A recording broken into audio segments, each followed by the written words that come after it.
रणनीतिविद राजनेता ਦੇ ਵਿੱਚ ਅੱਜ ਅਸੀਂ ਗੱਲ ਕਰਾਂਗੇ ਅਨਿਲ ਜੋਸ਼ੀ ਨਾਲ, ਜੋ ਕਿ ਪੰਜਾਬ ਦੇ ਸਾਬਕਾ ਮੰਤਰੀ ਵੀ ਰਹਿ ਚੁੱਕੇ ਨੇ ਔਰ ਅੱਜ ਕੱਲ ਭਾਜਪਾ ਨੂੰ ਛੱਡਣ ਤੋਂ ਬਾਅਦ ਅਕਾਲੀ ਦਲ ਦਾ ਹਿੱਸਾ ਨੇ। ਇਸ ਵੇਲੇ ਬਿਲਕੁਲ ਉਹਨਾਂ ਦੇ ਘਰ ਦੇ ਕੋਲ ਇੱਕ ਪਾਰਕ ਦੇ ਵਿੱਚ ਤੁਸੀਂ ਦੇਖ ਸਕਦੇ ਹੋ ਕਿ ਆਪਣੇ ਵਰਕਰਾਂ ਦੇ ਨਾਲ ਗੱਲਬਾਤ ਉਹਨਾਂ ਵੱਲੋਂ ਕੀਤੀ ਜਾ ਰਹੀ ਹੈ।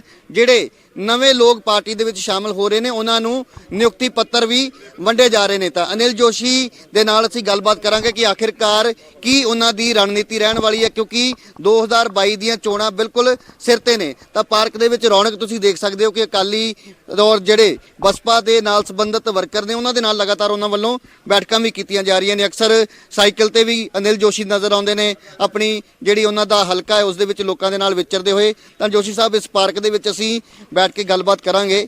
ਤੁਸੀਂ ਮੰਤਰੀ ਵੀ ਰਹਿ ਚੁੱਕੇ ਹੋ ਔਰ ਪੰਜਾਬ ਦੀ ਉਸ ਵੇਲੇ ਤੁਹਾਡੇ ਸਿਰ ਤੇ ਜ਼ਿੰਮੇਵਾਰੀ ਸੀ, ਪਰ ਇਸ ਵੇਲੇ ਇੱਕ ਜਿਹੜਾ ਸਭ ਤੋਂ ਵੱਡਾ ਚੈਲੰਜ ਹੈ ਇਸ ਹਲਕੇ ਨੂੰ ਜਿੱਤਣਾ। ਤਾਂ ਹਲਕੇ ਦੇ ਨਾਲ ਸੰਬੰਧਿਤ ਕੀ ਮੰਗਾਂ ਨੇ ਔਰ ਕੀ ਮੁੱਦੇ ਲੈ ਕੇ ਤੁਸੀਂ ਲੋਕਾਂ ਦੇ ਵਿੱਚ ਜਾ ਰਹੇ ਹੋ?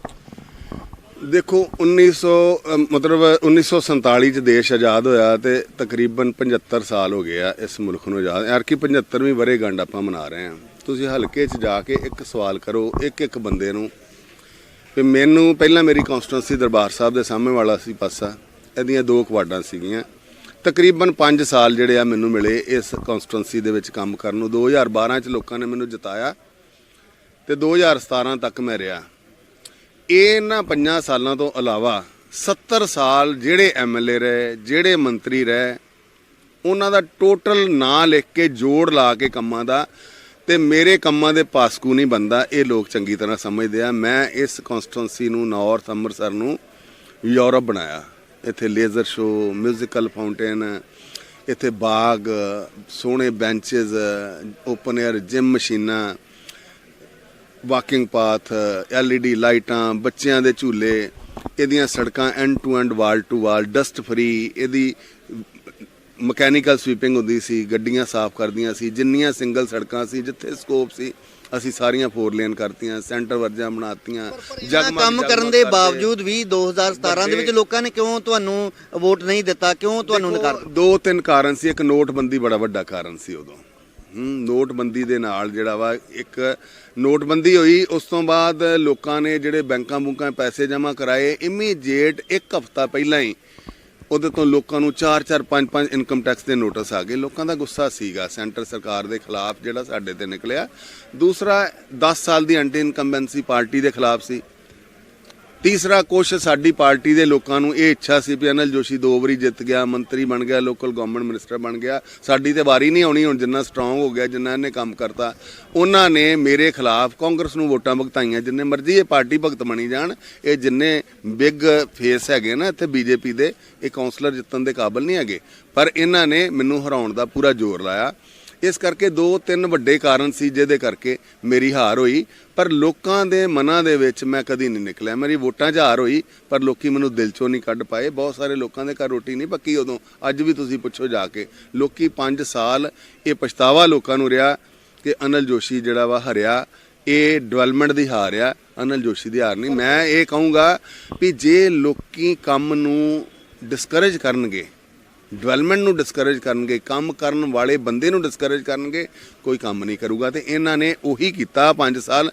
ਜਿਹੜਾ ਐਮਐਲਏ ਇੱਥੋਂ ਬਣਿਆ ਸੀ ਕਾਂਗਰਸ ਦਾ, ਉਹ ਲੋਕਾਂ ਨੂੰ ਕਹਿੰਦਾ ਰਿਹਾ ਵੀ ਜੋਸ਼ੀ ਨੇ ਇੰਨੇ ਕੰਮ ਕੀਤੇ ਆ, ਉਹਨੂੰ ਨਹੀਂ ਤੁਸੀਂ ਜਿਤਾਇਆ, ਕੰਮ ਦਾ ਕੀ ਮੁੱਲ ਆ, ਜਾਓ ਕੰਮ ਕਰੋ। ਹੁਣ ਲੋਕਾਂ ਦੇ ਵਿੱਚ ਤੁਸੀਂ ਜਾ ਕੇ ਵਿਚਰ ਰਹੇ ਹੋ, ਲੋਕ ਤੁਹਾਨੂੰ ਕੀ ਸਵਾਲ ਕਰਦੇ ਜਾਂ ਤੁਸੀਂ ਲੋਕਾਂ ਤੋਂ ਕੀ ਪੁੱਛਦੇ ਹੋ ਕਿ ਕਿਹੜੀਆਂ ਕਮੀਆਂ ਉਸ ਵੇਲੇ ਰਹਿ ਗਈਆਂ ਸੀ ਜਿਨ੍ਹਾਂ ਨੂੰ ਹੁਣ ਠੀਕ ਕਰਨ ਦੀ ਜ਼ਰੂਰਤ ਹੈ?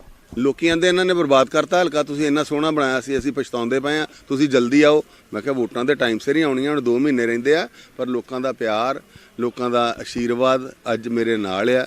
ਲੋਕ ਮੈਨੂੰ ਜਿਤਾਉਣ ਵਾਸਤੇ ਕਾਹਲੇ ਆ, ਨਾ ਕਿ ਇਹ ਨਹੀਂ ਆ ਵੀ ਉਹ ਲੋਕੀ ਆਂਦੇ ਵੀ ਕੱਲ ਇਲੈਕਸ਼ਨ ਆਵੇ ਤੇ ਅਨਿਲ ਜੋਸ਼ੀ ਸਾਡਾ ਐਮਐਲਏ। ਤੁਸੀਂ ਗੱਲ ਕੀਤੀ ਕਿ 2017 ਦੇ ਵਿੱਚ ਕੁਝ ਆਪਣੇ ਕਰੀਬੀ ਜਾਂ ਪਾਰਟੀ ਦੇ ਜਿਹੜੇ ਵਫਾਦਾਰ ਕਹਿੰਦੇ, ਪਰ ਤੁਹਾਨੂੰ ਨਹੀਂ ਲੱਗਦਾ ਕਿ ਇਸ ਵੇਲੇ ਵੀ ਉਹਨਾਂ ਵੱਲੋਂ ਕਿਤੇ ਨਾ ਕਿਤੇ ਘੇਰਾਬੰਦੀ ਦੀ ਜਿਹੜੀ ਤਿਆਰੀ ਕੀਤੀ ਜਾ ਰਹੀ ਕਿ ਅਨਿਲ ਜੋਸ਼ੀ ਨੂੰ ਕਿਸੇ ਤਰੀਕੇ ਜਿਹੜਾ ਉਹ ਟਰੈਪ ਦੇ ਵਿੱਚ ਫਸਾਇਆ?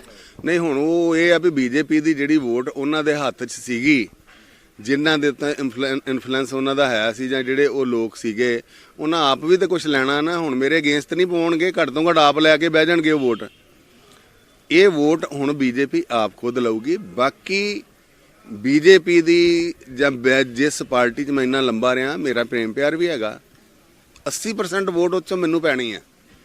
ਮੇਰੇ ਕੰਮਾਂ ਨੂੰ ਪੈਣੀ ਆ, ਕਿਉਂਕਿ ਲੋਕ ਅੱਜ ਦੀ ਡੇਟ ਦੇ ਵਿੱਚ ਜੋ ਪਾਰਟੀਆਂ ਦਾ ਹਾਲ ਆ, ਵੇਖੋ ਜੇ ਪ੍ਰੂਵ ਕੀਤਾ ਤੇ ਸ਼੍ਰੋਮਣੀ ਅਕਾਲੀ ਦਲ ਨੇ ਅੱਜ ਤੱਕ ਕੀਤਾ। ਵੈਲਫੇਅਰ ਸਕੀਮਾਂ ਹੋਣ, ਭਾਵੇਂ ਬਿਜਲੀ ਮਾਫ ਹੋਵੇ, ਭਾਵੇਂ ਗਰੀਬਾਂ ਦੀ, ਭਾਵੇਂ ਕਿਸਾਨਾਂ ਦੀ, ਸਗਨ ਸਕੀਮਾਂ ਹੋਣ, ਚਾਹੇ ਪੈਨਸ਼ਨ ਸਕੀਮਾਂ ਹੋਣ, ਜਾਂ ਲੜਕੀਆਂ ਨੂੰ ਸਾਈਕਲ ਦਿੱਤੇ, ਜਾਂ ਸਕੂਲਾਂ ਦੇ ਵਿੱਚ ਫ੍ਰੀ ਜਿਹੜਾ ਵਾ ਕਿਤਾਬਾਂ, ਵਰਦੀਆਂ, ਜਾਂ ਜੋ ਇਨਫਰਾਸਟ੍ਰਕਚਰ, ਜੋ ਡਿਵੈਲਪਮੈਂਟ, ਜੋ ਕਿਹਾ ਉਹ ਕੀਤਾ, ਜੋ ਕਵਾਂਗੇ ਉਹ ਕਰਾਂਗੇ। ਇਹ ਸਾਡਾ ਨਾਰਾ 1 ਮਿੰਟ। ਬਾਕੀ ਜਿਹੜਾ ਵਾ ਨਾ, ਜਿਸ ਤਰ੍ਹਾਂ ਬਾਜ਼ਾਰ ਦੇ ਵਿੱਚ ਕੋਈ ਇੱਕ ਦੁਕਾਨਦਾਰ ਬੋਰਡ ਲਾ ਦੇ ਨਾ ਵੀ ਮੈਂ ਇੱਥੇ 20% ਸੇਲ ਲਾਤੀ ਆ, ਤੇ ਉਹ ਵੇਖੋ ਵੇਖੀ ਮਜਬੂਰਨ ਦੂਜੀਆਂ ਦੁਕਾਨਾਂ ਨੂੰ ਲਾਉਣਾ ਪੈਂਦਾ, ਪਰ ਸੌਦਾ ਉਸੇ ਦੁਕਾਨ ਤੋਂ ਸਹੀ ਮਿਲਦਾ ਜਿਹਦੀ ਨੀਅਤ ਸਹੀ ਆ। ਬੋਰਡ ਲਾਉਣ ਦੇ ਨਾਲ ਕੋਈ ਸੌਦਾ ਸਹੀ ਨਹੀਂ ਮਿਲਦਾ। ਇਸ ਕਰਕੇ ਅੱਜ ਉਹੀ ਹਾਲ ਆ ਪਾਰਟੀਆਂ ਦਾ ਜੋ ਸਰਦਾਰ ਪ੍ਰਕਾਸ਼ ਸਿੰਘ ਬਾਦਲ ਨੇ ਕੀਤਾ ਸੀ। ਉਹਦੀ ਵੇਖੋ ਵੇਖੀ ਮੈਂ 100 ਯੂਨਿਟ, ਕੋਈ ਆਂਦਾ ਵੱਧ ਦਊਂ, ਕੋਈ ਮੈਂ ਆਂਦਾ ਅਸੀਂ 2000 ਰੁਪਇਆ। ਜੇ ਕਿਹਾ ਵੀ ਇੱਕ ਘਰ ਦੀ ਜਿਹੜੀ ਗ੍ਰਹਿਣੀ ਆ, ਮੁਖੀ ਔਰਤ, ਨੀਲੇ ਕਾਰਡ ਜਿਹਦੇ ਬਣਨਗੇ ਨੇ, ਇਹਨਾਂ ਤੇ ਕੱਟਤੇ ਬਹੁਤ ਸਾਰੇ, ਅਸੀਂ ਦੁਬਾਰਾ ਬਣਾਵਾਂਗੇ। ਵਾਅਦੇ ਤੁਸੀਂ ਵੀ ਕਰਦੇ ਸੀ, ਪਰ ਗਰੰਟੀਆਂ ਦਿੱਤੀਆਂ ਜਾ ਰਹੀਆਂ ਨੇ ਹੁਣ ਇੱਕ ਪਾਰਟੀ ਵੱਲੋਂ। ਅਸੀਂ ਪ੍ਰੂਵ ਕੀਤੇ। ਬਾਕੀ ਜਿਹੜੇ ਆ ਨਾ, ਇਹਨਾਂ ਨੇ ਉਸ ਤੋਂ ਬਾਅਦ ਕੈਪਟਨ ਨੇ ਸਹੁੰਆਂ ਚੁੱਕੀਆਂ ਵੀ ਅਸੀਂ, ਇਹਨਾਂ ਨੇ ਤਾਂ ਸਭ ਕੁਝ ਕੀਤਾ ਜੋ ਕਿਹਾ ਸੀ। ਮੇਰੇ ਤੇ ਵਿਸ਼ਵਾਸ ਤਦ ਹੀ ਕਰਨਗੇ ਮੈਂ ਸਹੁੰਆਂ ਖਾਊਂਗਾ। ਤੇ ਗੁਟਕਾ ਸਾਹਿਬ ਦੀਆਂ ਸਹੁੰਆਂ ਝੂਠੀਆਂ ਕਰਤੀਆਂ ਇਹਨਾਂ ਨੇ ਖਾ ਕੇ। ਉਸ ਤੋਂ ਬਾਅਦ ਇੱਕ ਗਰੰਟੀ ਮੈਨ ਆ ਗਿਆ। ਉਹ ਦੱਸੋ ਤੇਰੀ ਗਰੰਟੀ ਕੌਣ ਮੰਨੂਗਾ? ਅਨਿਲ ਜੋਸ਼ੀ ਲੋਕਾਂ ਦੇ ਵਿੱਚ ਆ, ਜੋ ਕਹੂਗਾ ਕਰਕੇ ਦਊਗਾ। ਤੂੰ ਦਿੱਲੀ ਦਾ ਚੀਫ ਮਿਨਿਸਟਰ ਆ, ਤੇਰੀ ਗਰੰਟੀ ਕਿਸ ਗੱਲ ਦੀ ਮੰਨਣ ਲੋਕੀ? ਇੱਕ ਵੀ ਲੀਡਰ ਇੱਥੇ ਪੰਜਾਬ 'ਚ ਇਹਨਾਂ ਦਾ ਰਿਲਾਇਬਲ ਨਹੀਂ ਹੈਗਾ ਜਿਹੜਾ ਗਰੰਟੀ ਦੇ ਸਕੇ ਵੀ ਮੈਂ ਗਰੰਟੀ ਦੇਣਾ। ਭਗਵੰਤ ਮਾਨ ਦੀ ਗਰੰਟੀ ਮੰਨੂਗਾ ਕੋਈ? ਇਹਨਾਂ ਦਾ ਚੀਮਾ ਜਿਹੜਾ ਵਾ ਵਿਧਾਇਕ ਦਲ ਦਾ ਲੀਡਰ, ਉਹਦੀ ਗਰੰਟੀ ਮੰਨੂ ਕੋਈ? ਕਿਉਂਕਿ ਲੋਕਾਂ ਨੂੰ ਪਤਾ ਇਹਨਾਂ ਦੇ ਤੇ ਵਿਚਾਰਿਆਂ ਦੇ ਪੱਲੇ ਹੀ ਕੁਝ ਨਹੀਂ। ਇਹ ਆਪਣੀ ਕਨਸਟੀਟੂਐਂਸੀ 'ਚ ਕੱਖ ਨਹੀਂ ਕਰ ਪਾਏ। ਤੇ ਹੁਣ ਦਿੱਲੀ ਦਾ ਮਾਡਲ ਇਹ ਕਰਦੇ ਆ। ਦਿੱਲੀ ਇਹਨਾਂ ਨੇ 1000 ਰੁਪਇਆ ਕਿਸੇ ਔਰਤ ਨੂੰ ਦਿੱਤਾ। ਦਿੱਲੀ ਇਹਨਾਂ ਨੇ ਕੋਈ ਟੀਚਰ ਪੱਕਾ ਕੀਤਾ। ਇਹ ਜੋ ਬੋਲਦੇ ਪਏ ਆ, ਕਿਉਂਕਿ ਦਿੱਲੀ ਵਾਲੀ ਕਿਸੇ ਪਾਰਟੀ ਨੂੰ ਪੰਜਾਬ ਦੇ ਨਾਲ, ਪੰਜਾਬ ਦੀ ਧਰਤੀ ਨਾਲ ਕੋਈ ਮੋਹ ਤੇ ਨਹੀਂ ਹੈਗਾ। ਵੀ ਤੁਸੀਂ ਸੋਚੋ ਵੀ ਕੇਜਰੀਵਾਲ ਨੂੰ ਪੰਜਾਬ ਦੀ ਧਰਤੀ ਦਾ ਬਹੁਤ ਮੋਹ ਜਾਗ ਪਿਆ, ਪੰਜਾਬ ਦੇ ਲੋਕਾਂ ਦੀ ਤਕਲੀਫ ਦਾ ਬਹੁਤ ਦਰਦ ਹੋ ਰਿਹਾ ਉਹਨੂੰ, ਉਹ ਤੇ ਰਾਜ ਕਰਨਾ ਚਾਹੁੰਦੇ ਆ। ਉਹ ਝੂਠ ਬੋਲ ਕੇ ਹੋ ਜੇ, ਉਹ ਕੋਈ ਸਹੁੰਆਂ ਖਾ ਕੇ ਹੋ ਜੇ, ਉਹ ਗਰੰਟੀਆਂ ਦੇ ਕੇ ਹੋ ਜੇ, ਉਹ ਲੋਕਾਂ ਨੂੰ ਕਿਸੇ ਤਰ੍ਹਾਂ ਕਾਬੂ। ਪੰਜਾਬ ਦੀ ਅਣਖ ਜਿਹੜੀ ਆ ਨਾ, ਪੰਜਾਬ ਦੀ ਸਾਈਕੀ, ਮੈਂ ਉਦੋਂ ਵੀ ਕਿਹਾ ਸੀ ਜਦੋਂ ਇਹ ਫਾਰਮਰ ਲਾ ਆਏ ਸੀ ਨਾ, ਮੈਂ ਇਹਨਾਂ ਨੂੰ ਕਿਹਾ ਪੰਜਾਬ ਦੀ ਸਾਈਕੀ ਨੂੰ ਤੁਸੀਂ ਸਮਝਦੇ ਨਹੀਂ ਆ। ਮੋਦੀ ਸਾਹਿਬ ਇਹ ਵਾਪਸ ਲੈ ਲਓ ਬਿੱਲ, ਜੇ ਨਹੀਂ ਸਮਝਾ ਪਾਏ। ਇਹੀ ਮੈਂ ਕਿਹਾ ਸੀ ਨਾ ਵੀ ਜੇ ਨਹੀਂ ਸਮਝਾ ਪਾਏ ਤੇ ਸਮਝ ਲਓ। ਪੰਜਾਬ ਦਾ ਪਾਣੀ ਬੜਾ ਅਣਖੀ ਆ। ਪੰਜਾਬ ਦੇ ਲੋਕਾਂ ਨੇ ਇੱਥੋਂ ਬੜੇ ਅੰਗਰੇਜ਼, ਮੁਗਲ ਭਜਾਏ ਆ। ਇੱਥੇ ਹੀ ਯੁੱਧ ਰੁਕੇ ਗਏ, ਇੱਥੇ ਹੀ ਡੱਕਿਆ ਉਹਨਾਂ ਨੂੰ, ਸਿਕੰਦਰ ਵਰਗਿਆਂ ਨੂੰ ਵੀ।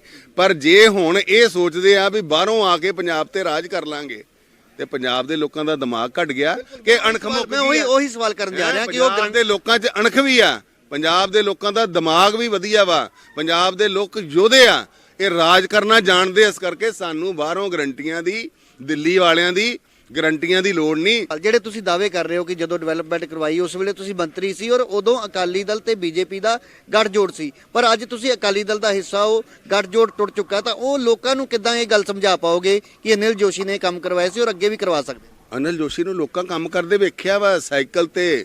ਕਦੀ ਲੋਕਲ ਗਵਰਨਮੈਂਟ ਮਿਨਿਸਟਰ ਪੂਰੇ ਪੰਜਾਬ 'ਚ ਕਿਸੇ ਨੇ ਸਾਈਕਲ ਤੇ ਨਹੀਂ ਵੇਖਿਆ ਹੋਣਾ।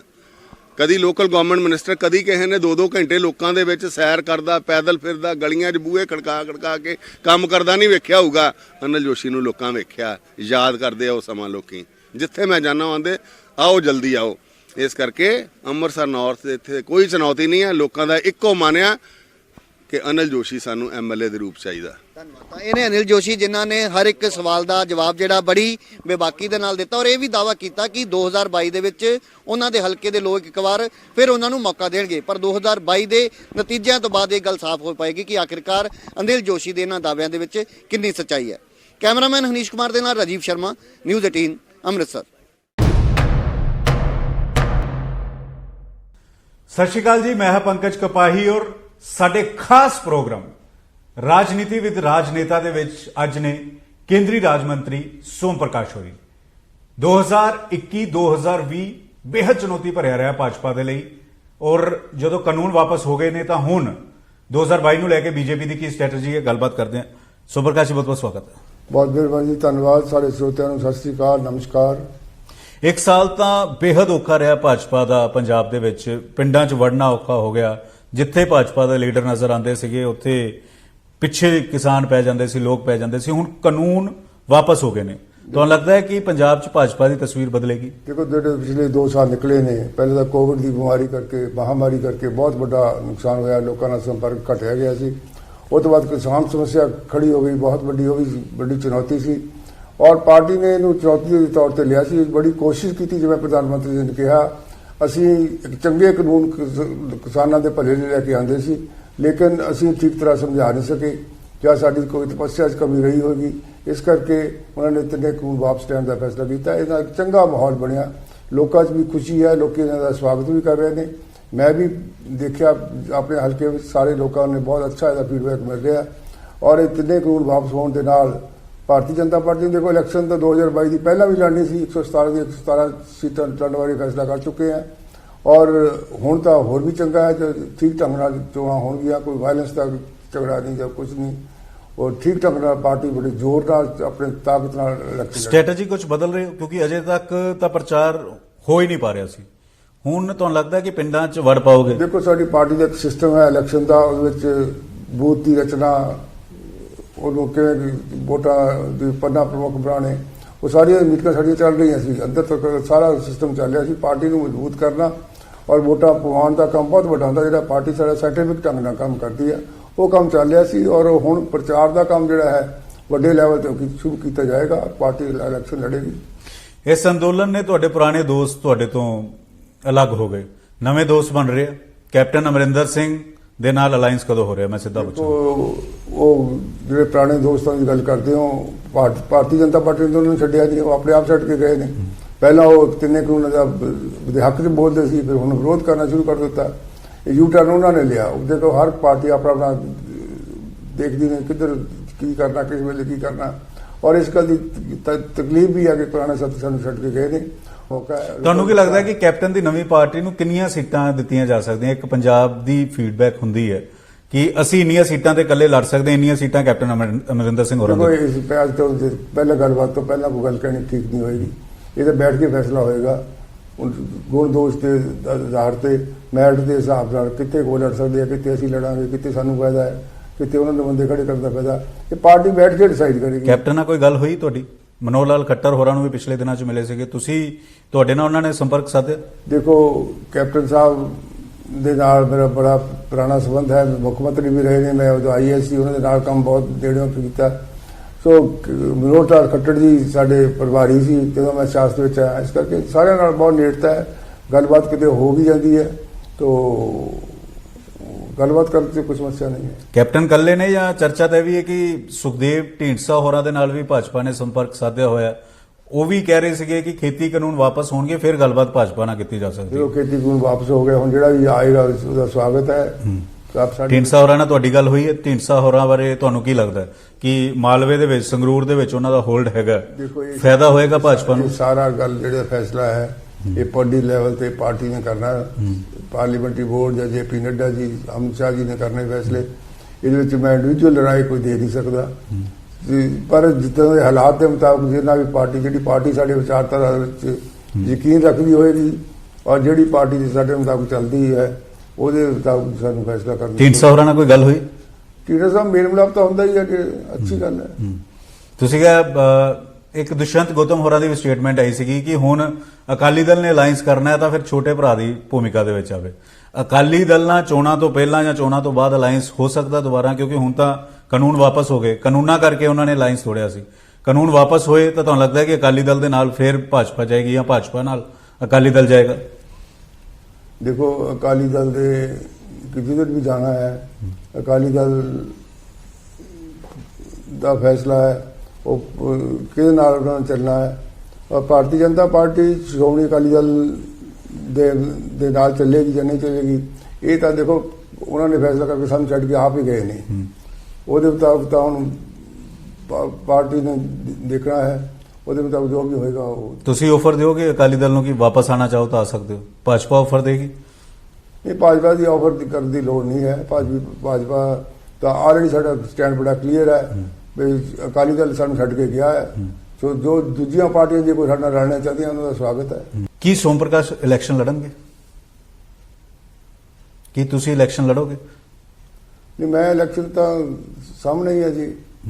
ਇਲੈਕਸ਼ਨ ਤਾਂ ਮੈਂ ਐਮਪੀ ਆ 2024 ਦੀ ਮੇਰੀ ਵਾਰੀ ਕਿਉਂਕਿ ਸੁਖਬੀਰ ਬਾਦਲ ਇਲੈਕਸ਼ਨ ਲੜਨਗੇ, ਭਗਵੰਤ ਮਾਨ ਇਲੈਕਸ਼ਨ ਲੜਨਗੇ, ਰਵਨੀਤ ਬਿੱਟੂ ਵੀ ਇਲੈਕਸ਼ਨ ਲੜ ਸਕਦੇ ਆ, ਪਿਛਲੀ ਵਾਰ ਉਹਨਾਂ ਨੇ ਵੀ ਲੜਿਆ ਸੀ। ਮੈਂ 2024 ਚ ਐਮਪੀ ਆ ਜੀ, ਪਹਿਲਾਂ ਮੈਂ ਐਮਐਲਏ ਛੱਡ ਕੇ ਆਇਆ ਸੀ, ਵਿੱਚ ਵਿਚਾਲੇ ਛੱਡ ਕੇ ਆਇਆ ਸੀ, ਮੇਰਾ ਤਾਂ ਕੋਈ ਵਿਚਾਰ ਨਹੀਂ। ਤੁਸੀਂ ਇਲੈਕਸ਼ਨ ਨਹੀਂ ਲੜੋਗੇ? ਮੈਂ ਇਸ ਕਰਕੇ ਪੁੱਛ ਰਿਹਾ, ਮੇਰੀ ਸੀਐਮ ਚਿਹਰੇ ਦੇ ਤੌਰ ਤੇ ਭਾਜਪਾ ਦੇ ਲੀਡਰ ਨਾਲ ਗੱਲ ਤਾਂ ਨਹੀਂ ਹੋ ਰਹੀ? ਨਹੀਂ ਨਹੀਂ, ਐਸੀ ਕੋਈ ਹਾਲੇ ਤੱਕ ਕੋਈ ਗੱਲਬਾਤ ਨਹੀਂ ਹੈ।